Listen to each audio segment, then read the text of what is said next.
এই রকম কাতলা পেঁয়াজ পোস্ত বানাতে চান তাহলে রেসিপিটি অবশ্যই ফলো করুন। প্রথমেই কাতলা মাছটাকে ধুয়ে বেছে পরিষ্কার করে নিয়ে তাতে নুন হলুদ কিছুক্ষণের জন্য ম্যারিনেট করে রেখে দিন।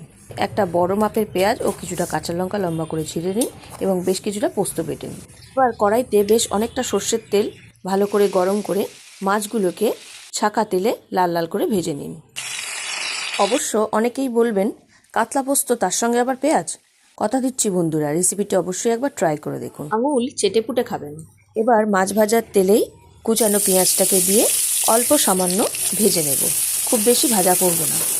এরপর স্বাদ মতো নুন দিয়ে একটু নাড়াচাড়া করে ওপর থেকে সামান্য পরিমাণ জল ঢেলে দিতে হবে। এটা খুব একটা পাতলা হবে না, তাই সেই বুঝেই জলটা দিতে হবে। তারপর একে একে কাতলা মাছগুলোকে দিয়ে ওপর থেকে কাঁচা লঙ্কা চেরা দিয়ে ফুটে উঠলে পোস্তটাকে দিয়ে ভালো করে জলের সঙ্গে মিশিয়ে নিলে ফুটে উঠলেই রেডি আমাদের রুই বা কাতলা পেঁয়াজ পোস্ত। আমার এই রেসিপিটা অবশ্যই একবার করে দেখবেন, আর কেমন লাগলো অবশ্যই আমাকে জানাতে ভুলবেন না।